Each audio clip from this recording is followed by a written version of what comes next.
ATS और IB ने वहाँ पे हिरासत में ले लिया। ज़िंदगी में सोचा भी नहीं था कि मेरी ज़िंदगी में ऐसा कोई वक्त आएगा।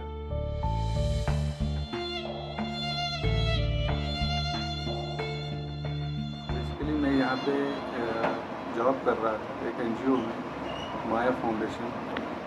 इनका ऑफिस कर्नाटक में है। तो मैं अहमदाबाद के लिए ट्रेनिंग के लिए गया था यहाँ से। तो वहाँ 6 दिन ही हुए तो मुझे एटीएस और आईबी ने वहाँ पे हिरासत में ले लिया और पकड़ा, क्योंकि मुझे पता नहीं था। फिर बाद में उन्होंने बताया कि हमें इतला मिली है, आप यहाँ पे आए, कुछ हमें आपसे जानकारी लेनी है, आपसे सवाल जवाब करना है। फिर सवाल जवाब करने के बाद उन्होंने कहा हम आपको छोड़ेंगे। बाद में मुझे पता नहीं कि उन्होंने मेरे ऊपर कौन सा केस लगाया और मुझे अनलॉफुल एक्टिविटी में बुक किया। ट्रॉमेटाइज, बहुत ही बुरी जेल, बहुत ही कुछ सीखने को मिला। और ऐसा मैंने कभी ज़िंदगी में सोचा भी नहीं था कि मेरी ज़िंदगी में ऐसा कोई वक्त आएगा कि मैं जेल में जाऊं, फिर वहाँ के लोगों से मिलूं। और वो जेल जो अपने घर से भी दूर, अपने लोगों से भी दूर, जहाँ ज़ुबान मुख्तलिफ, खाना भी मुख्तलिफ और वहाँ का वेदर भी मुख्तलिफ। तो एक तरह का वो ट्रामा ही था और एक तरह का वो टॉर्चर भी था। तो इस चीज़ को मैंने बर्दाश्त किया इसलिए ताकि मेरा कोर्ट केस चल रहा था, कोर्ट फैसला देगा, कोर्ट सुनेगा। बहरहाल अल्लाह ताला का फजल करम है, एक वक्त आ गया और कोर्ट ने देखा कि ये जो चार्जेस मेरे ऊपर लगे ये बिल्कुल बेबुनियाद चार्जेस है। इसमें कोई ऐसी एविडेंस नहीं है, कोई ऐसी दलील नहीं है जो कोर्ट में साबित हो जाए। तो बहरहाल अल्लाह ताला के फजल करम से मैं रिहा हो गया वहाँ से। जैसा कि मैं हाई सिक्योरिटी में था और मेरा शेड्यूल बिल्कुल टाइट रहा वहाँ पे। मैं बिल्कुल पढ़ाई के ऊपर ध्यान दिया। मैंने वहाँ पे पीजीपी किए, 2 पीजीपी किए। और मेरा शेड्यूल ऐसा था कि मेरे दूसरे कैदियों के साथ बहुत कम इंटरेक्शन होती थी। और ये देखने को भी मिला वहाँ पे, और जो हुकाम है वहाँ के वो मेरी रेस्पेक्ट करते थे, इस वजह से कि मैंने 2010 में जब मैंने जेल के अंदर कदम रखा और आज जब मैं जेल से बाहर रिहा हो गया, मेरे ऊपर कोई भी एलिगेशन ऐसी नहीं है कि मैंने कोई भी काम जेल के खिलाफ किया हो या जेल का कानून तोड़ा हो, जेल का रूल तोड़ा हो। ये कोर्ट ने भी देखा और कोर्ट ने भी मुझे बताया कि आपका रिकॉर्ड बहुत ही अच्छा है जेल में। इन 12 सालों में हमारे घरों में जो कुछ वाक़यात पेश आए उसके बारे में ये बेखबर है। हमारे ख़ानदान में इस दुनिया से कई लोग चल बसे। इसकी मोमानी, चचेरी बहन व मेरा भाई इंतकाल कर गए, लेकिन इसे इन सब के बारे में कुछ भी पता नहीं है। ये सब बातों से बेखबर है। मुश्किलात तो बहुत सारी आई।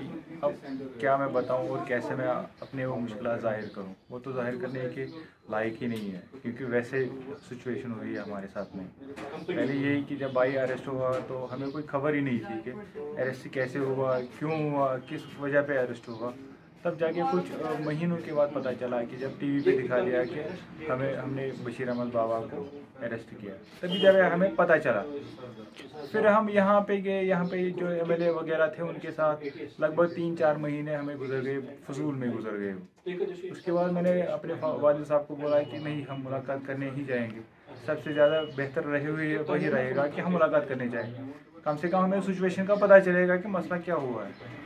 फिर हम वहाँ गए गुजरात, एटीएस ऑफिस में हम गए। उन्होंने हमें बताया कि हमने आपके भाई को अरेस्ट किया है, फिलहाल शक की बुनियाद पर हमने उसको अरेस्ट किया है। मैंने उनको बोला कि आपने इसके बारे में कुछ इन्फॉर्मेशन या कुछ वगैरह डॉक्यूमेंट कुछ लिए हैं? उन्होंने कहा नहीं, खाली हमें उसके बारे में एक खबर मिली थी कि ऐसा बंदा है यहाँ पे।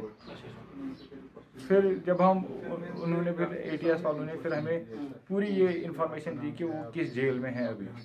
उन्होंने हमें बाय एड्रेस लिख के दे दिया कि आपका क्या करो, कैसे करना है, कहाँ जाओ।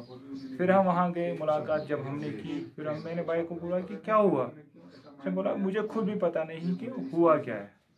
जब मुझे कल निकलना था, रात को ही वहाँ पे छापा पड़ा और हमें पता भी नहीं कि वो लोग कौन थे, क्या थे। जो ही वो कमरे में घुस गए तो उन्होंने हमें चादरें सरों पे डाली और हमें ले गए। फिर हमें पता ही नहीं कि हमें कहाँ ले गए और क्या किया। फिर उन्हें सारी वो सिचुएशन बताई कि क्या हुआ, कैसे हुआ। फिर हम वहाँ से फिर वापस आ गए। हमें इत्मीनान हो गया है कि अभी ठीक है, जहाँ पे भी है लेकिन ठीक है। फिर उसके बाद यहाँ पे वो कोर्ट हेयरिंग स्टार्ट हो गई। तब से लेके आज तक कोर्ट हेयरिंग ही चल रही है। उसके दौरान हमारे वालिद साहब भी गुजर गए 2017 में। तो शादी का भी इरादा है और अब कोई काम भी करेंगे, काम का भी इरादा है। उस वक्त मैं जॉब करता था, अब देखेंगे आएगा होता है क्या, क्योंकि बहुत सारा चेंजेस आ गई है, बहुत सारी चेंजेस आ गई है। अभी यहाँ प्राइवेट सेक्टर भी उतना डेवलप नहीं है, गवर्नमेंट सेक्टर में हमारा कुछ आएगा नहीं। तो अब देखेंगे इंशाल्लाह क्या करेंगे। मेरी मुलाकात कम आ गई वहाँ पे। एक दो दफ़ा मेरे वालिदैन वहाँ पे मुलाकात के लिए आए, जेल में आ गए। और मुझे इन पर्सन कोर्ट हेयरिंग नहीं होती थी, मुझे वीडियो कोर्ट में पेश करते थे।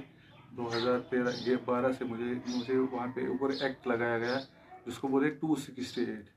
तो उसके बाद मुझे जेल में ही हेयरिंग होती थी, वीडियो हेयरिंग। उसकी वजह से मैं कभी फिर इन पर्सन हेयरिंग नहीं की, क्योंकि वहाँ पे हम हाई सिक्योरिटी में, और हाई सिक्योरिटी में बहुत सारे रिस्ट्रिक्शन होती है, क्योंकि आम कैदी वहाँ नहीं आ सकता। और जो भी आ सकते थे वो बिल्कुल जिनकी नौकरी वहाँ पे होगी, वहाँ के हुकाम ने बहुत अच्छे प्रिकॉशंस ले लिए ताकि हमारे ऊपर कोई वायरस का अटैक ना हो। सैनिटाइज करते थे, मास्क देते थे, बहुत सारी चीज़ें करते थे। उम्मीद थी कि रिहा हो जाएंगे, एक ना एक दिन तो रिहा हो जाएंगे। मगर चूँकि ये कोरोना का जो मसला हुआ तो इसकी वजह से मेरी रिहाई प्रोलॉन्ग हो गई थी, क्योंकि कोर्ट चलते भी नहीं थे और हेयरिंगे भी, कोर्ट भी स्टॉप हो गए, हेयरिंगे भी डिले हो गई। इसकी वजह से थोड़ा ट्रॉमाटाइज हो गया, थोड़ा परेशानी का सामना करना पड़ा। मैं सोचता हूँ कि ये मेरी तकदीर में था, अल्लाह ताला ने ये मेरी तकदीर में लिखा था। और मैंने इन 11 सालों को फजूल वहाँ वेस्ट नहीं किया। मैंने इन 11 सालों को इस्तेमाल किया, वहाँ पढ़ाई की, वहाँ मैंने कुछ थोड़ा सीखा भी। और इंशाल्लाह अब सोच रहा हूँ कि उन चीज़ों को मैं इस्तेमाल भी करूँ यहाँ पे। तो ये उम्मीद है इंशाल्लाह।